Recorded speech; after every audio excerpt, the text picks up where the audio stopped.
estar acá frente a ustedes. Agradezco a todas las autoridades de ONDEC y a todas las personas que hacen posible este congreso. Para mí el tema de la educación es la cosa más importante que existe y bueno, trataré de enfocar la charla o la conferencia. Con esto voy moviendo y la idea es hablar, digamos, de estos 4 temas, ¿no? Aclarar un poquito qué entendemos por persona humana, ¿eh? Ya dejamos quizás un poco la definición de Boeggio clásica, ¿no? Pero aclarar un poco para poder entender bien qué entendemos por persona, y sobre todo persona humana. Luego ya entrar en la parte de justamente los fines de la educación, hablar algo sobre la educación. El tercer punto sería la relación entre pedagogía, filosofía y didáctica, tema que muchas veces como educadores tratamos bastante, todas las corrientes pedagógicas y todas las corrientes didácticas, pero a veces dejamos de lado lo filosófico, cuando nos vamos a dar cuenta que está todo muy relacionado. Por último, para enfocar el tema del acompañamiento, acompañar el desarrollo personal de esa persona, que para nosotros es un alumno, para sus padres es su hijo, su hija. Bien, en este sentido, bueno, ahora ya directamente sobre la persona humana. A ver, un segundito. ¿Se trancó o no?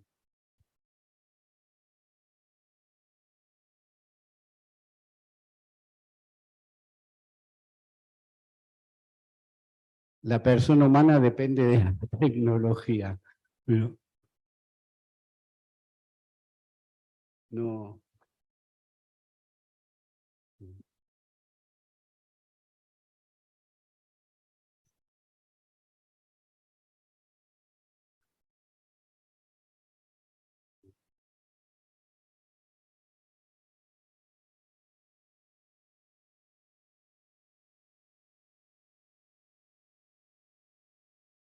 Ahí está. Quizás yo voy haciendo así y me van ayudando. Bueno, lo primero que hay que decir de una manera simple, sencilla, pero en realidad tiene mucha profundidad, es que, bueno, somos nuestro cuerpo, tenemos un cuerpo vivo, somos un ser vivo, para empezar, con las características propias de los seres vivos. Pero no solamente somos seres vivos, sino que también somos seres racionales, porque tenemos la capacidad de entender. No solamente razonamos, sino que podemos comprender, entender. Por eso se dice, bueno, que somos. Al mismo tiempo, según nuestra racionalidad, somos seres libres. Fíjense que hay pedagogías o hay corrientes donde ya el tema de la limitación de la libertad aparece, o exagerada por un lado, o disminuida por otro. Pero somos seres libres. No significa que seamos totalmente autónomos, sino más, pero sí somos seres libres. Y somos seres sociales. Vivimos, ¿verdad?, en sociedad. Ahora vamos a ver, no somos seres, somos seres interdependientes, como personas. Sí, ¿podés pasar la siguiente? Bien, y al mismo tiempo, ¿verdad?, somos criaturas, que es nuestra realidad, creadas por Dios, y por otro lado, es nuestra grandeza. Quizá como criatura podríamos decir que es nuestra limitación, porque nuestro cuerpo es limitado, nuestra manera de entender también, nuestra manera de relacionarnos, pero por un lado esa es una realidad, pero la otra realidad es que somos queridos por Dios. Y ahí está nuestra grandeza, y ahí está el famoso misterio de la persona humana, que por un lado tiene una grandeza enorme de ser hijo de Dios, y por otro lado tenemos nuestras limitaciones, no siempre elegimos el bien, o no siempre buscamos el bien, o nos gusta o preferimos otro aspecto que no sea el bien. Bien. Bien. En ese sentido, voy a estar haciendo así, bueno, esto es la Declaración Universal de los Derechos Humanos. Vamos a empezar por ahí. La cosa más amplia, si quieren, general. Todos los seres humanos nacen libres e iguales en dignidad. Esto es importante entender. Porque por ahí a veces está que bueno, que este niñito no tiene tanta dignidad, o este enfermo no tiene tanta dignidad, o, no sé, esta persona de tal edad no tiene tanta dignidad, cuando en realidad la Declaración Universal de los Derechos Humanos en el artículo 1 lo dice: todos nacen libres, iguales en dignidad y derecho, y dotados como están de razón y conciencia, deben comportarse fraternalmente. Esto no es el Evangelio, esto es la Declaración Universal de Derechos Humanos, y habla del trato fraterno. ¿Verdad? Bien, si podés pasar, ahí está. Va a aparecer una mano que señala la importancia de esto, ¿no? Fíjense esto, ¿no? La igualdad de dignidad, la igualdad de libertad. Ahora, bueno, hay otra diapositiva. ¿Dónde está? En este sentido dice: todo ser humano es igualmente digno. Perdonen que lo repita, pero esto es muy importante, ¿eh? Todo ser humano es igualmente digno. Es lo valioso, por lo tanto debe ser valorado y tratado como tal. Como uno más, digo, como yo mismo. Y esta dignidad es propia, es inherente, la tiene por ser humano. No es algo así que como una etiqueta que se le pone o como una ropa para vestirse, sino que por el mismo hecho de ser humano, solo depende de que sea humano. Fíjense, piensen en esto, todas las consecuencias que tiene desde el punto de vista práctico, pedagógico, moral, social, legal. Bien, la siguiente. Y entonces también, pero también aclarar que las cosas valen porque tienen un valor de precio. Las cosas tienen como medios. El fin, no como fines, como medios. A veces ponemos el fin en algo material, eso es lógico, pero valen más o menos según cuánto se le valore, tiene valor de precio, y lo vemos, ¿no?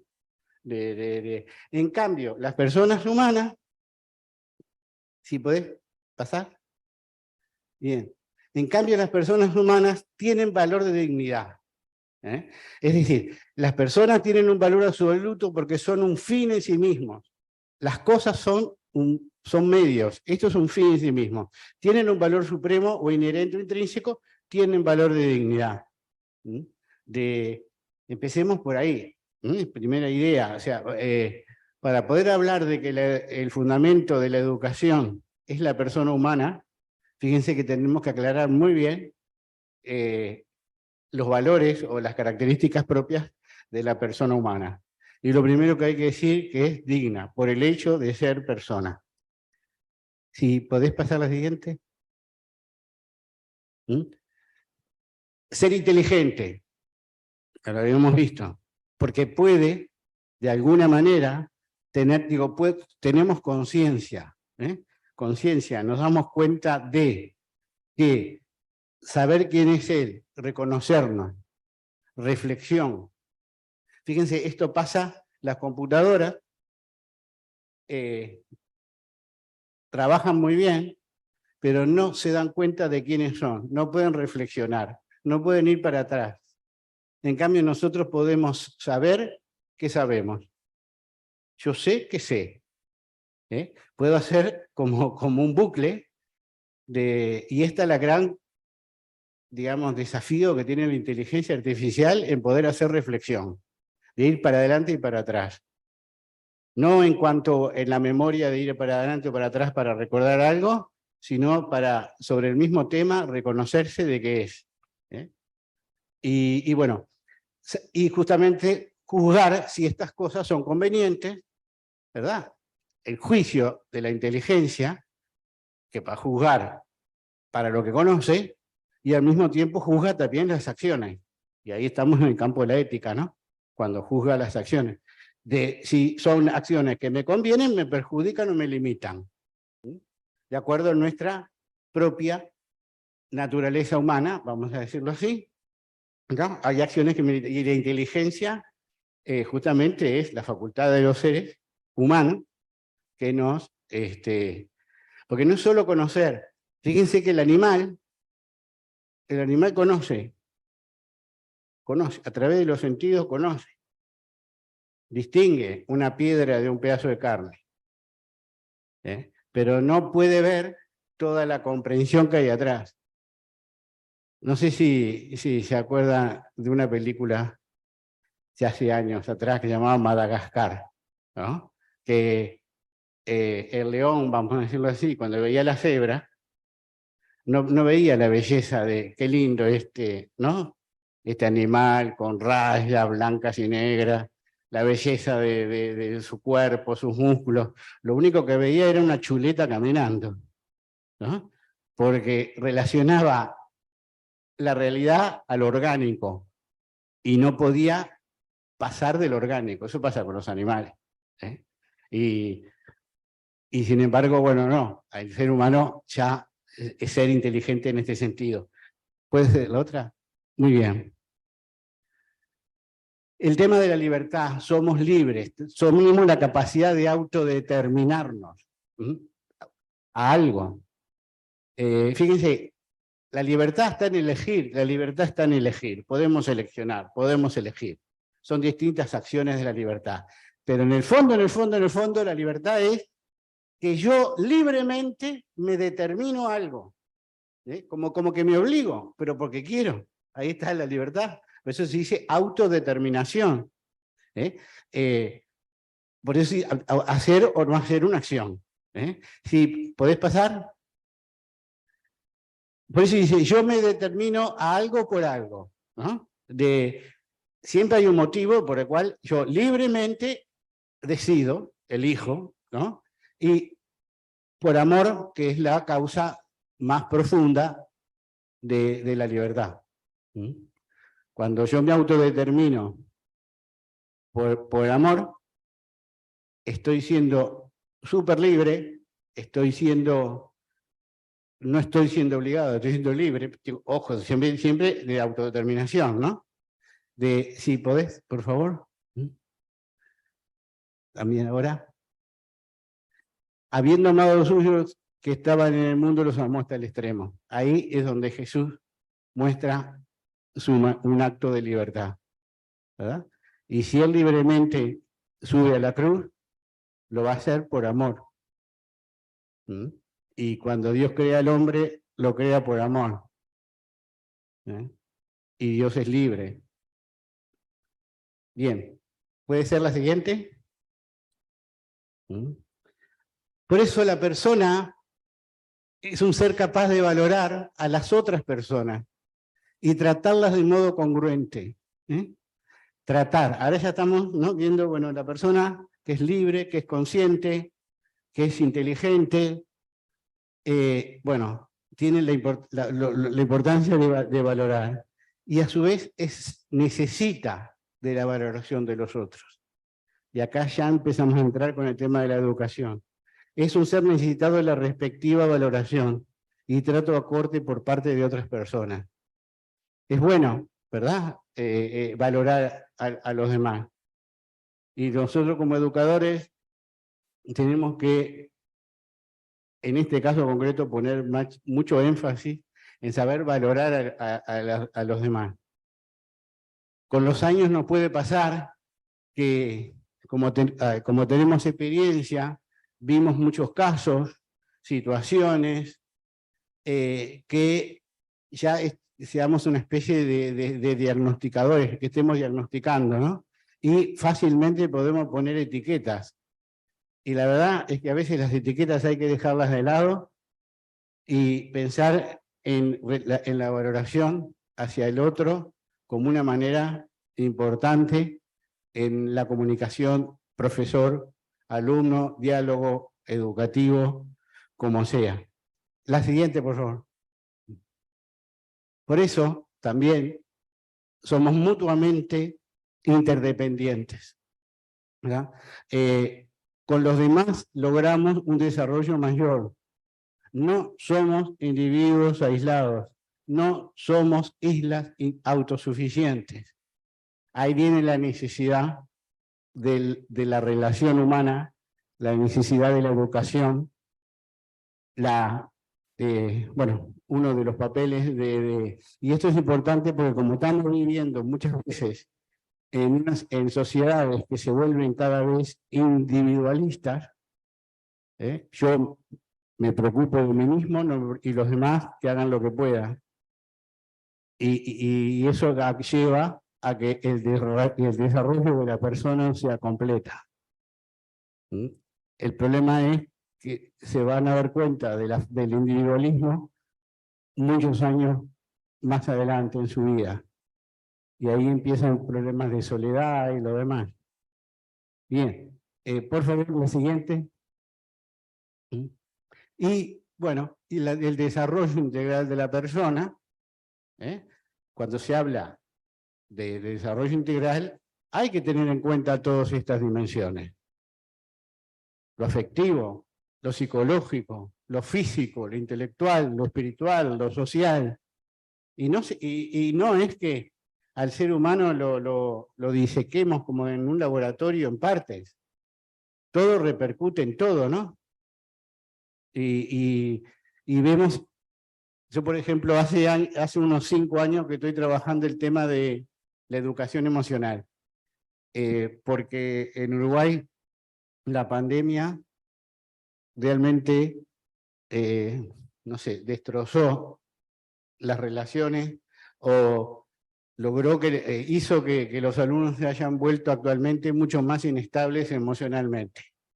Y bueno, quizá es un aspecto que quizá antes no se trabajaba y ahora le damos un poco mayor de importancia, ¿no? Y lo espiritual, lo intelectual, de ahí la formación religiosa, la formación física, la formación intelectual, todo está unido para lograr una educación realmente integral. ¿Puede ser la siguiente? Bien, entonces ahora ya pasamos a la segunda parte, que sería los fines de la educación.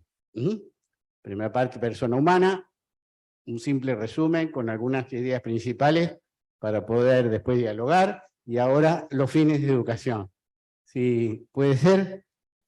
Entonces, fíjense, ¿cuáles son los fines de educación? Entonces yo saqué esta definición, pero bueno, pueden ser varias.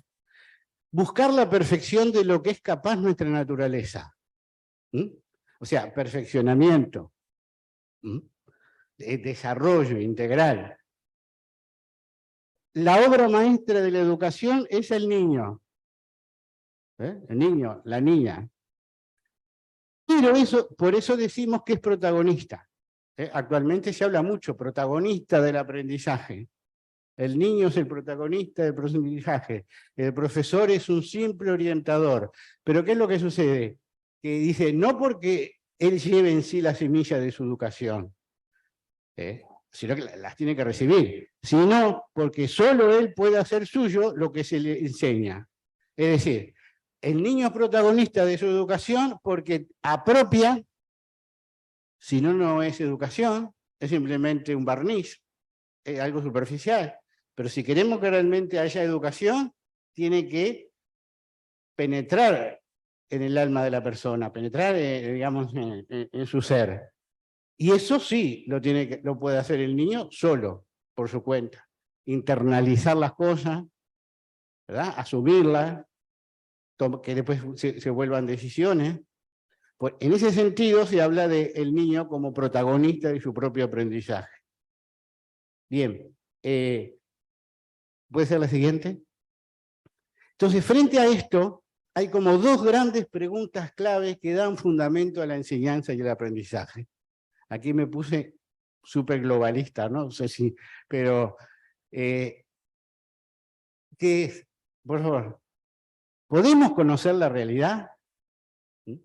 A ver, ¿se puede conocer la realidad? Porque si no, en eso, y ahí es lo que se llama la dimensión ontológica de la educación. ¿Sí? Porque si yo puedo decir que puedo llegar a conocer la realidad, aunque sea de manera limitada, aunque sea desde mi punto de vista limitado o ayudado por otros, pero si digo que la realidad no la puedo conocer, que el ser humano es incapaz de conocer la realidad, entonces ahí fíjense cómo cambian los ejes de la educación. ¿Sí? Y la otra pregunta clave es, por favor, es, ¿qué nos mueve a conocer? Y eso sería la dimensión epistemológica. ¿Eh? Con palabras complejas, pero en uno es preguntarnos sobre la realidad. Y preguntarnos después, bueno, ¿qué es la teoría del conocimiento? ¿Qué es lo que nos lleva a conocer? ¿Qué es lo que nos lleva a aprender? ¿Mm? Bien, ¿puede ser la siguiente? ¿Mm? Entonces, claro, ¿qué nos mueve a conocer? Y ahí vemos que para distintas corrientes hay distintas causas. ¿Mm? Para los racionalistas, la razón.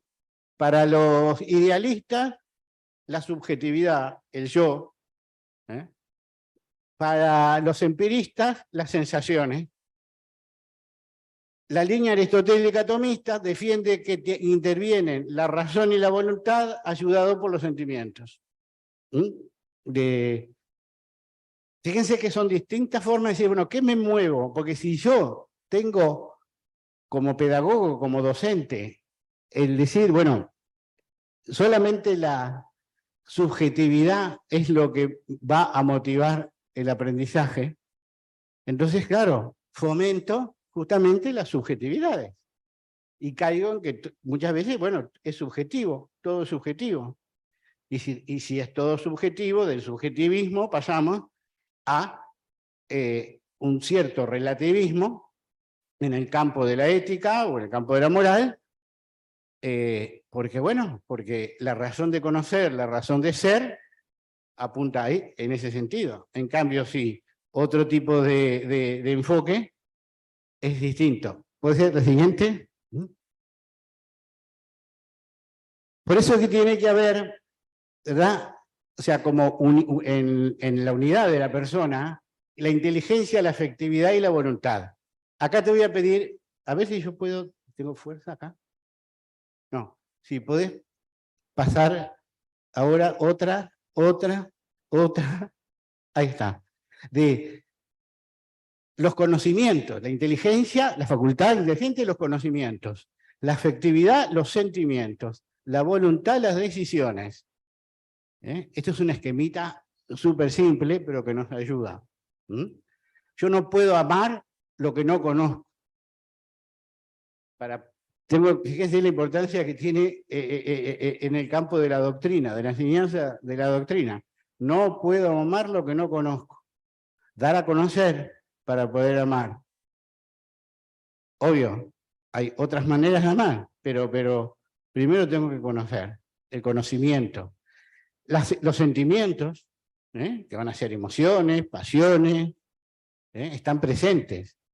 Y la voluntad que justamente busca el bien, la inteligencia busca el saber, la verdad, la voluntad busca el bien, la afectividad, vamos a decirlo de alguna manera, es la interpretación que yo hago de la realidad, pero desde el punto de vista afectivo, si influye o no influye en mi persona, que me lleva a la acción, al rechazo, al agrado, a acercarme, a alejarme, ¿no? Miedo, o sea, muchas veces fruto de la interpretación de la realidad.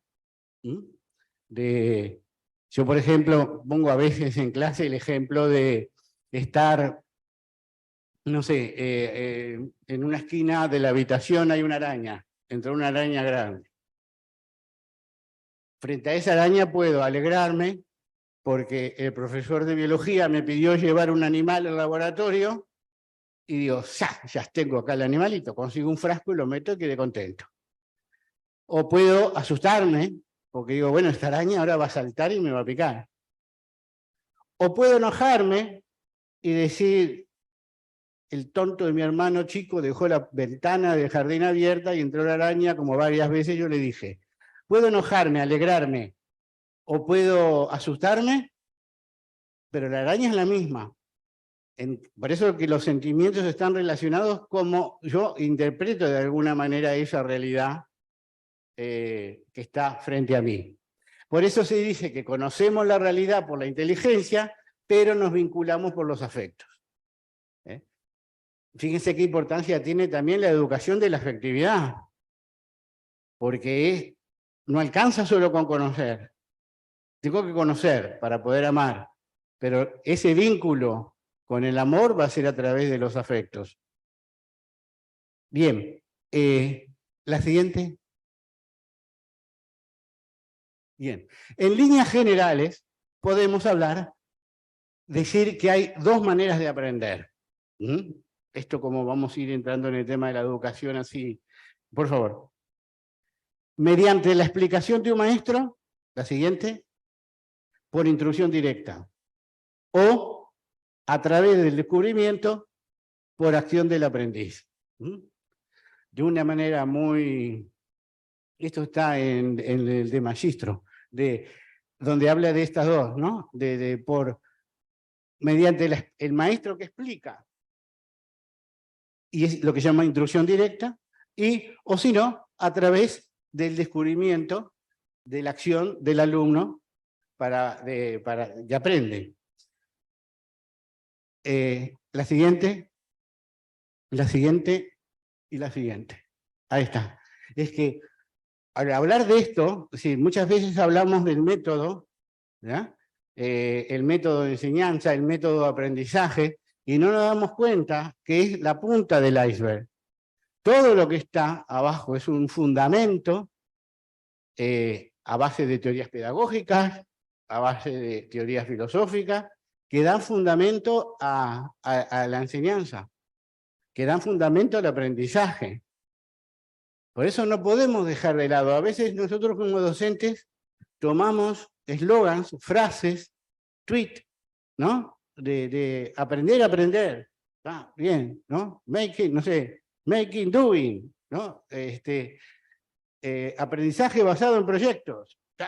Pero no vemos lo que hay ahí atrás, que es justamente todo lo que fundamenta el método, que es mucho más que la puntita que vemos del iceberg. En ese sentido, fíjense, claro, para tradiciones idealistas o románticas, no quiero armar mucho lío con autores, ¿no? Pero, por ejemplo, Schelling, Hegel, Rousseau, claro, ellos defienden el descubrimiento puro, la realidad como un producto de la subjetividad. Por lo tanto, la realidad se construye. Entonces, claro, se construye. Yo voy construyendo mi aprendizaje. Bueno, pero yo para construir necesito, no sé, ladrillos, cemento, pero al niño tendría que darle material para que construya, pero fíjense que es un enfoque distinto al siguiente, el próximo, donde tradiciones, si quieren, filosóficas realistas, Montessori, por ejemplo, no, la anterior, ahí está, Montessori, Aristóteles, Santo Tomás de Aquino, que no era, no era un profesor, era un teólogo, pero de magistro hablaba. Privilegian la instrucción directa y el descubrimiento guiado. La realidad se puede conocer. Fíjense que en la anterior era la realidad es la subjetividad. Y yo me acuerdo de hablar con alumnos y alumnas y me decía, profesor, yo sé que usted tiene razón, pero yo pienso lo contrario. Entonces faltaría la tercera parte. Ergo, estás equivocada. Pero no, se quedaba ahí, ¿no? Como diciendo, sí, es verdad lo que usted dice, pero yo como la realidad es la subjetividad, bueno, muy bien, para mí es así. Y faltaría la siguiente parte que a veces no sabe. Y bueno, la realidad se puede conocer. Esto es interesante porque hay un cierto desprestigio del intelecto. Hay una cierta desconfianza. Bueno, y la realidad se descubre. Fíjense, en la otra línea, la realidad se construye. En esta se descubre. Fíjense la diferencia que puede ser el papel del docente en la construcción o en el descubrimiento.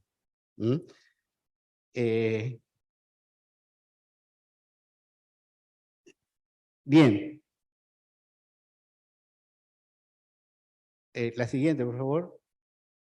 Y entonces ahora entramos en la relación entre pedagogía, filosofía y didáctica, ¿no? Hablamos de la persona, hablamos de los fines de educación, de una manera muy... A mí lo que me interesaba dejar claro es que son esas como dos grandes preguntas, ¿no? Que tienen un trasfondo muy importante. Si se puede conocer la realidad o no, y qué es lo que mueve al aprendizaje. Y las dos grandes preguntas, las dos formas de aprender, de una manera así muy, muy general. Por descubrimiento propio o por guía del docente.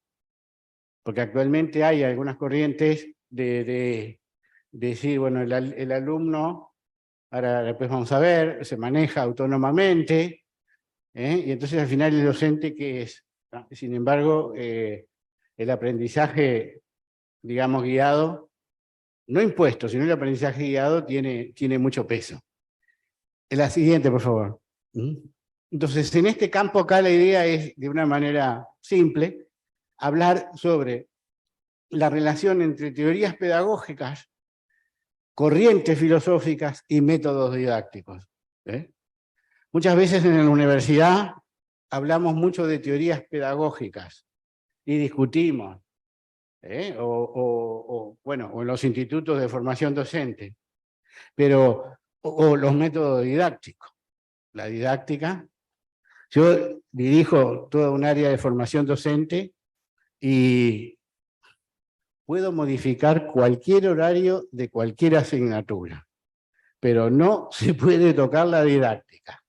Como que la didáctica es lo máximo, cuando vamos a ver que la didáctica es una parte de la educación, junto con la corriente que esté atrás y la teoría pedagógica que la sustenta. En ese sentido, si podés pasar,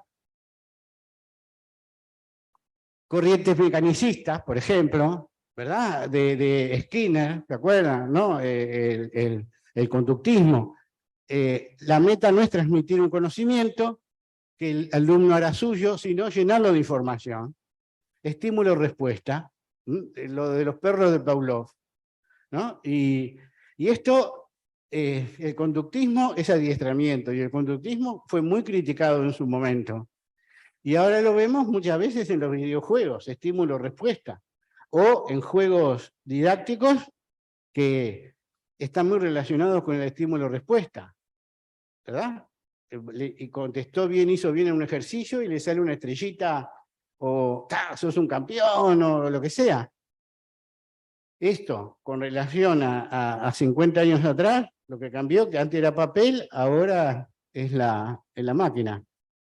O sea que no es que en sí sea algo, decir, bueno, hablo de Skinner y ya es un insulto. No, lo que pasa es que habrá que ver, tener en la cabeza el interés por hacerlo y ver y ponerlo en su lugar. La siguiente, por favor. Los racionalistas, ¿no? que influyen en la pedagogía, el punto de partida para el racionalismo no es la realidad, sino la razón, mi razón. Fíjense que es un giro radical. Paso de la realidad a la razón mía, ¿no? Y solo puede aceptarse como verdadero lo que se presente a la mente como absoluta nitidez, con absoluta nitidez. La siguiente, por favor. Para los idealistas, Hegel y demás, afirmar que el mundo es una creación o un producto de la subjetividad. La vara de medir es la subjetividad. Fíjense que esto en el aula está presente. Y aparte es verdad que tenemos sujetos, ¿no? No tenemos cerebros así, no. Tenemos alumnos con su biografía, su historia, sus cosas buenas, sus maneras de...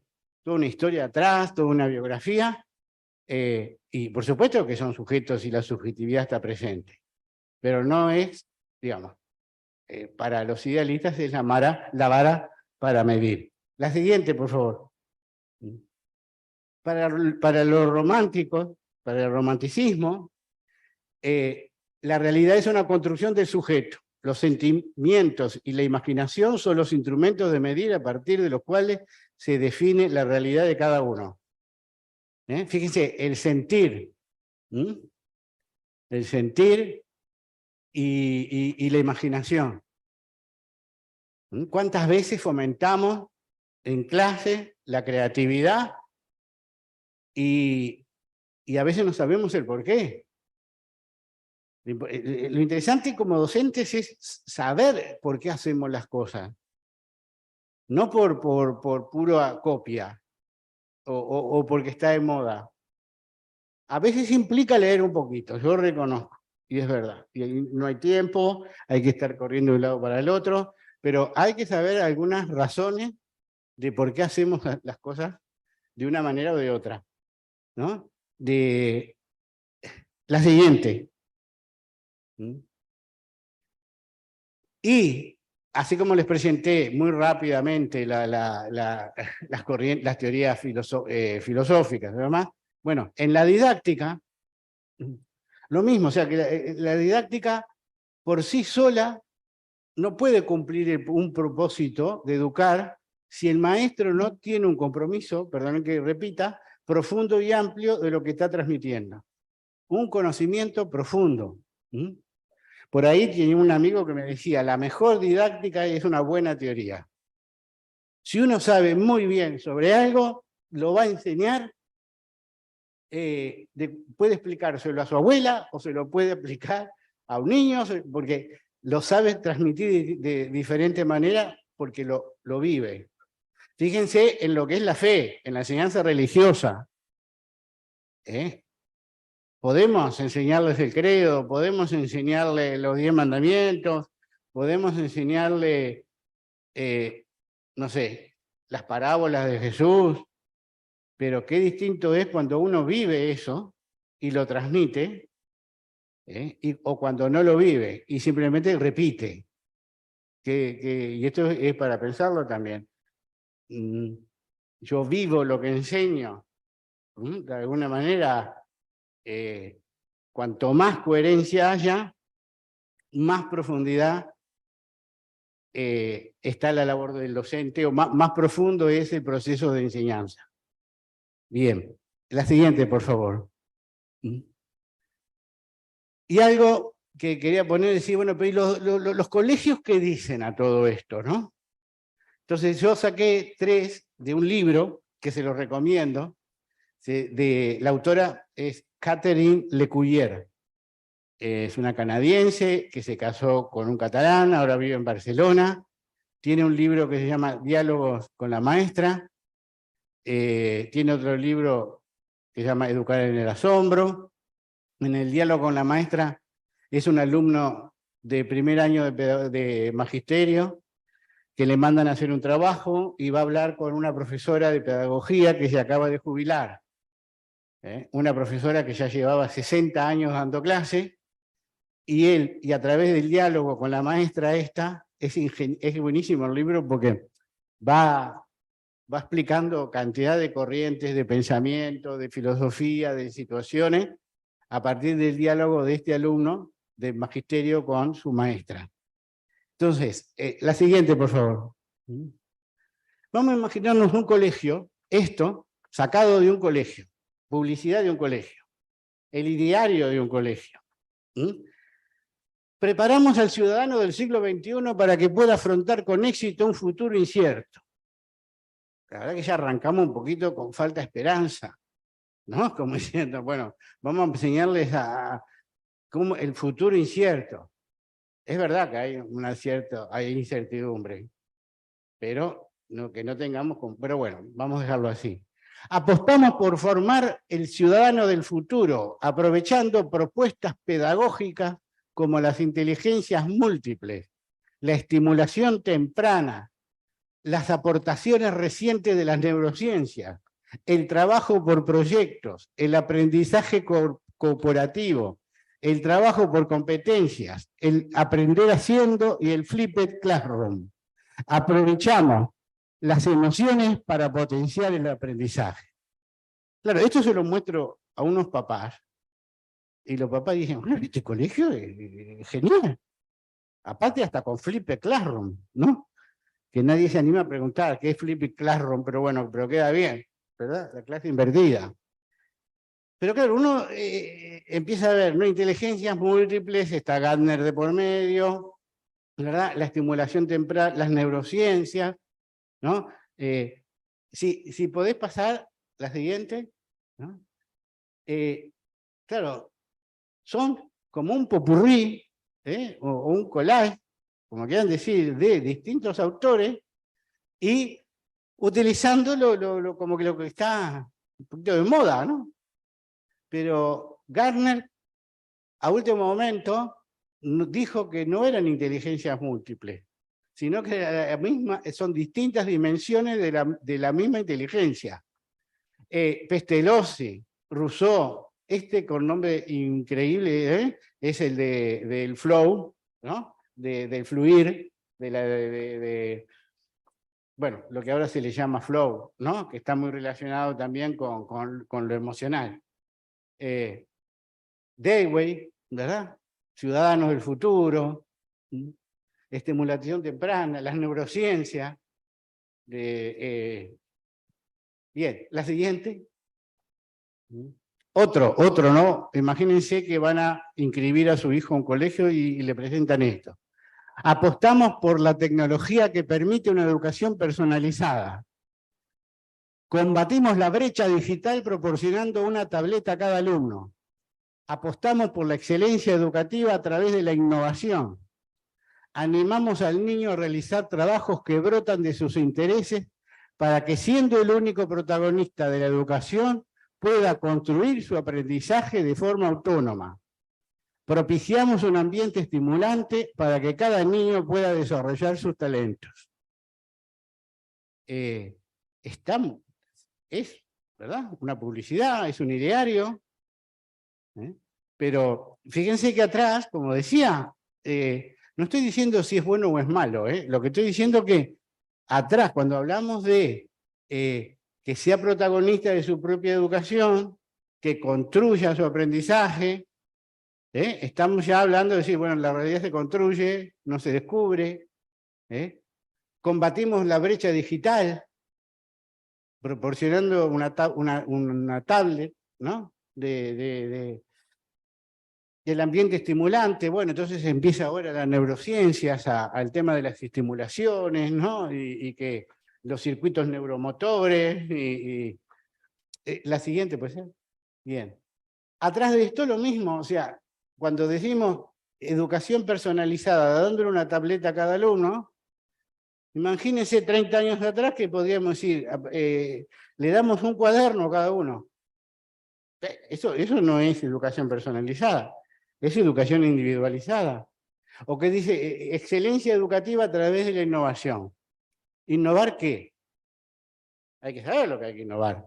Porque innovar por innovar, sí, está bien, cambiamos el color de las pinturas, no sé, pero ¿verdad? Bueno, Bandura, Pestalozzi, son distintos autores que están atrás de distintas posturas, que si bien se hablan ahora, ya son de 1930, 1940, 1950, ¿no?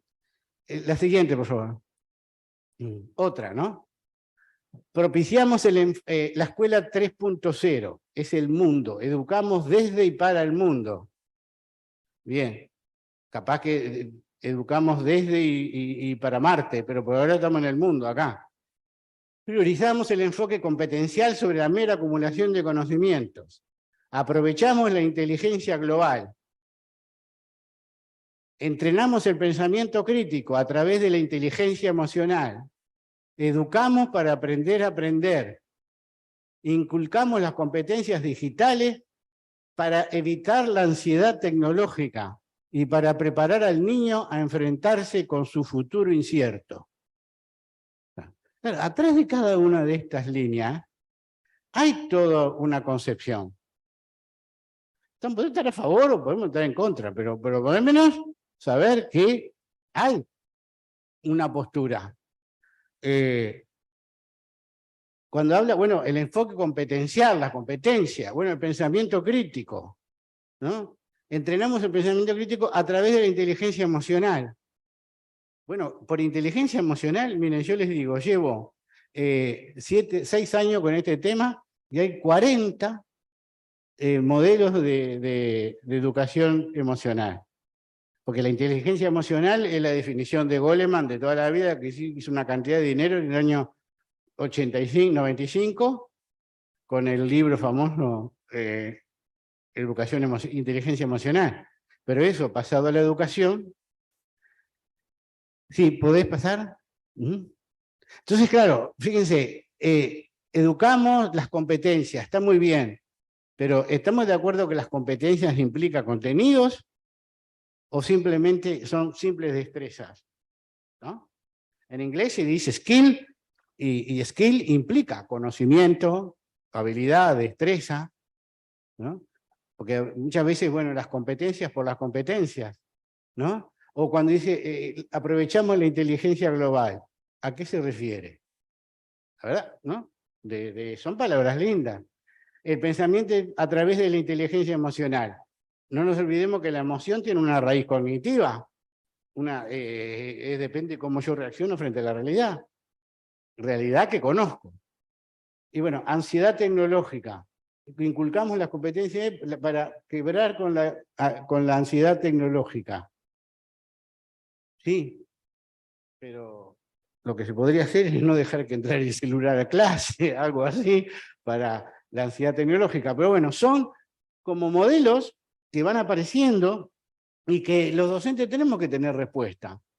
Porque ver que atrás hay una postura, un enfoque, y si lo vemos como cristianos que somos, ¿no? De ver, decir, bueno, no estemos tomando, ¿verdad?, frases que quizás en el fondo hacen que no está en el fondo el tema de la dignidad humana, sino que simplemente es un mecanicismo neuro de desarrollo. Hay por ahí varios libros que hablan de los neuromitos, ¿no? Neuromitos, o sea, mitos relacionados con lo neurológico. Porque ahora como que la neurociencia es todo, ¿no? Cuando vemos que sí, es buenísimo tener mucho conocimiento del cerebro, pero no caigamos en un determinismo materialista de que en educación no nos dice nada. O si nos dice, como cristianos que somos, estamos bajando la realidad del campo espiritual y digno del ser humano, libre y consciente, a un ser determinado condicionado y determinado por las circunstancias. Y sabemos que podemos estar condicionados, hay condiciones, sí, pero el determinismo que se da no es cristiano, ¿eh? Bien, puede ser la otra. Entonces, a ver. Ahí está, por eso, a ver, sí, ahí está. Por eso yo quería decir, bueno, en educación y en el tema de las corrientes y lo demás, no se trata de que se sepa todo, en todo momento lo que es cierto y lo que no, sino que goce descubriendo lo verdadero. Si nosotros logramos que el alumno vaya descubriendo lo verdadero, quizás no llegue a toda la verdad, pero, porque aparte estamos siempre en búsqueda de la verdad, no. ¿Quién dice yo tengo toda la verdad? Estamos en camino, en búsqueda de la verdad. Estamos muy bien guiados, ¿verdad? Porque Jesús que dijo yo soy el camino, la verdad y la vida, pero también uno se lo tiene que apropiar. Que goce descubriendo lo verdadero y por otro lado que disfrute haciendo el bien. Disfrutar haciendo el bien. El propósito de la educación no es solo que el niño haga lo correcto, sino que disfrute él haciendo el bien. Fíjense, en virtud, la palabra virtud, que significa fuerza, clásicamente se dice, ¿verdad? Es un hábito operativo bueno, es un hábito, pero la importancia de virtud no está tanto en el hábito, que suena como andar en bicicleta, o en repetir cosas, sino en hábitos que son decisiones libres que yo tomo, por el gusto de un bien. Y ahí está el disfrute de la virtud, que yo disfruto de ese bien conseguido. Y a los niños cuando hablamos de hábitos y de no sé, de autoconductas, estamos hablando de que él vaya adquiriendo el bien, que se vaya perfeccionando y que disfrute haciendo el bien. Que disfrute haciendo el bien. Que lo vea el bien como algo lindo, agradable. Porque la inteligencia le muestra lo que es verdadero. Descubre lo verdadero. Pero después es la voluntad la que va a decir, sí lo quiero para mí porque es un bien. Esto lo veo como un bien para mí. ¿No? Bien, la siguiente, por favor. Yo voy a ir. Y ahora el tema de acompañar el desarrollo personal. Que vendría a ser la cuarta parte, ¿no? Entonces, por favor. Sí.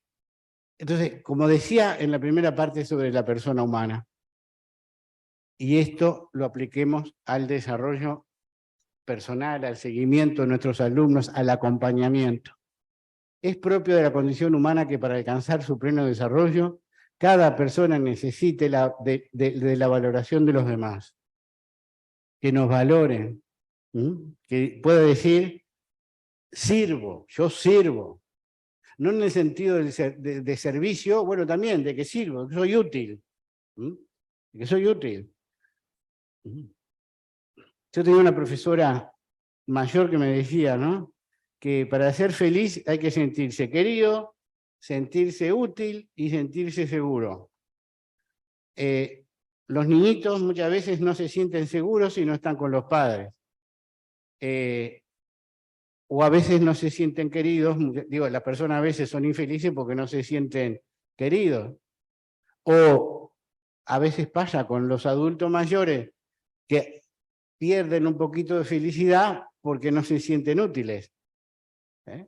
O a veces quizás, no sé, la gente joven sin querer le hace demostrar al abuelo de que ya no es tan útil. O lo suplanta o lo que sea. Entonces, es importante la valoración la valoración de los demás. Y esto en el momento de la evaluación hay que tenerlo presente. Y en el momento de enjuiciar también hay que tenerlo presente. Y como docentes, como profesores, y como profesores de religión, donde hay temas que son mucho más íntimos, porque la doctrina pura, bueno, muy bien, sí, pero la doctrina también es vida, la doctrina también es seguir a Jesús, la doctrina también es moral, la doctrina también es acompañamiento. Entonces ahí es donde el apoyo, la valoración, el seguimiento, ¿no? para tenerlo muy en cuenta. La siguiente, por favor. Aquí puse una cita de López Quintás, donde habla de no solo la persona crece y se desarrolla a través de experiencias de encuentros, sino que ella misma, por naturaleza, es un ser de y para el encuentro. El encuentro con los demás. ¿Ah?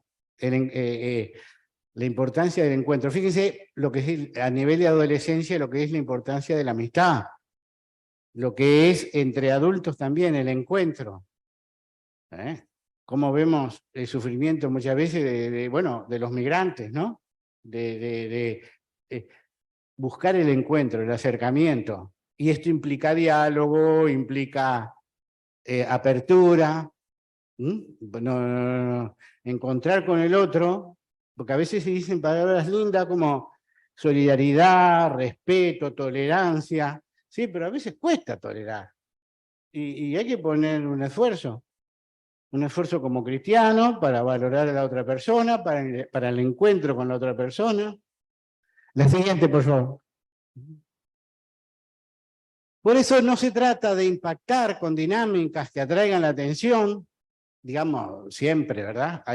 Acá hay que matizar las distintas edades. Una cosa es una educación inicial, infantil, primaria, secundaria, pero se trata más bien de desvelar, de sacar a la luz de dentro hacia afuera. El edúchere, de educar, sacar para afuera, que es lo que está dentro. Y un buen maestro, un buen profesor, sabe sacar lo mejor que tiene ese alumnito, esa personita delante de suyo. Adelante, por favor. Saber despertar sus preguntas, bueno, perdón, sus no, saber despertar preguntas existenciales y ponerlas en juego para que desde ellas iluminar su camino de crecimiento. Y ahí sí donde está, ¿verdad? El docente guía, el maestro que acompaña, con esa preguntita clara que ayuda, con ese detalle que despierta interés, que uno sabe leer el sentido, perdón, sabe leer el silencio, sabe escuchar las palabras que no se dicen, sabe comprender. Por eso despertar preguntas existenciales ayuda mucho, ayudar a pensar. En el tema este de aprender a aprender, que está muy de moda, en realidad es saber aprender, porque no es aprender a aprender, porque si primero que saber aprender, bueno, una manera de decirlo. Pero fíjense, ¿no? Es como el edúchere, sacar de afuera hacia adentro, con la confianza que tenemos de que el alumno también es hijo de Dios, de que el alumno es querido por Dios, de ahí va el tema del acompañamiento. Sí, la siguiente, por favor. Por eso, fíjense, acá traje unas palabras de San Pablo VI. En este sentido, digo, no se trata, por tanto, de transmitir ideas para resolver preguntas, ¿verdad? Sino se trata de ofrecer espacios, metodologías que ayuden a descubrir la verdad. Y muchas veces el descubrimiento de la verdad, de las verdades científicas, teológicas, todo tipo, implica, y lo que el Papa está diciendo acá en el año 75, el hombre contemporáneo escucha más a gusto a los que dan testimonio que a los que enseñan. O si escuchan a los que enseñan, es porque dan testimonio. ¿No? Podemos estar dando clase, podemos estar dando charlas sobre la importancia de la limpieza y del aula o lo que sea, del orden, y a veces pasamos adelante de un papel y no lo recogemos. Quizás si recogemos ese papel y lo tiramos no sé, al recipiente de basura, de residuos o papelera, ese testimonio es mucho más válido que el estar hablando de la importancia de la limpieza. Esto para tenerlo presente. Y fíjense lo que es a nivel de educación religiosa, el testimonio que tenemos que dar. Podemos hablar mucho, pero si no vivimos, ¿no? No es que hagamos cosas para que los demás nos miren. No, no tiene sentido, porque ahí caemos como los fariseos. Pero sí que nos van a ver lo que hacemos. Y un docente tiene esa responsabilidad. Forma parte de nuestra profesión. Quizás otras profesiones no, pero esta es una profesión tan linda, tan valiosa, que al mismo tiempo podemos causar, digo, un efecto permanente en los niños de toda la vida, o quizás seamos un docente más que pasa por la vida como uno más y que el alumno no se acuerde. La siguiente, por favor. Por eso digo, las verdades descubiertas no son solo para saberlas, sino para vivirlas. Esa, lo que hablábamos de educar en la verdad, descubrimiento de la verdad. Claro, de que han tocado a una persona es que se han convertido en decisión. Cuando nuestros alumnos ya deciden por su cuenta, cuando los alumnos tienen ya una autonomía propia de haber recibido toda una formación, en el área que sea, y sobre todo en el área de la educación religiosa, ya es la decisión de él, libre, consciente. Y eso es lo valioso. La siguiente, por favor.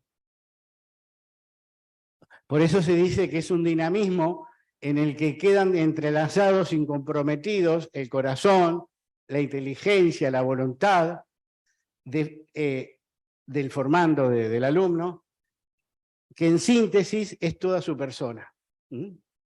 Fíjense que en el fondo lo que buscamos como docentes es desarrollar la inteligencia, desarrollar la afectividad, desarrollar el corazón, bueno, en este caso, la voluntad. ¿Para qué?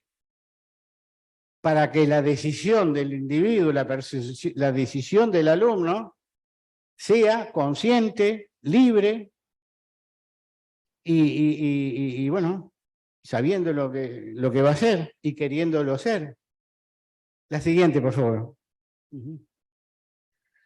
Algo que también es interesante en la relación con los cambios que aparecen por ahí, ¿verdad? Que el ser humano, su naturaleza y sus fines, no van a cambiar, tampoco cambian cada vez que surge un cambio de circunstancias culturales, tecnológicas, o una nueva filosofía, o una ideología.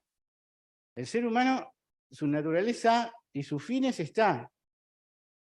Por supuesto que va a estar ser influenciado por ideologías, por corrientes de pensamiento, por presiones culturales. Todos los vemos ahora, la presión de las redes sociales, la presión de los modelos que nos muestran en las series, ¿no? Son todos modelos culturales de belleza, del cuerpo, de la manera de actuar, de la manera de vivir, que muchas veces están alejados del pensamiento, de la forma de vida de un cristiano. Pero no se trata de cambiar al cristiano, porque el ser humano, hay algo permanente en el ser humano que está presente, cambia las circunstancias. Y si tengo que influir para cambiar la cultura, bueno, los docentes somos piezas claves en el cambio cultural. Y quizás no podamos cambiar todo el mundo, o cambiar la sociedad, pero sí podemos intervenir sobre esos 20, 30, 40 alumnos que están en nuestra aula, que le podemos sí transmitir para que ellos, ¿verdad? No me gusta usar la palabra inculcar porque da la sensación como de imponer, ¿no? Porque la libertad ante todo, pero el ayudarlo, el acompañarlo y que se vaya perfeccionando como persona, eso sí podemos hacerlo. Y eso es lo que muchas veces nos agrada en nuestra profesión docente. ¿Podéis pasar la siguiente? Por eso es que el educador puede decidir qué quiere ver el mundo de una forma o de otra. Pero esa visión del mundo no va a cambiar cómo es el alumno. Es decir, tenemos nuestra ideología, tenemos nuestros pensamientos, tenemos nuestra manera de pensar. Incluso hasta podemos decir, bueno, esto es lo que yo quiero de mis alumnos, pero saber que no por el hecho de que nosotros intervengamos, sino no va a cambiar la visión del mundo, no va a cambiar del alumno, porque es un ser humano, porque está la permanencia del ser, porque está la providencia divina.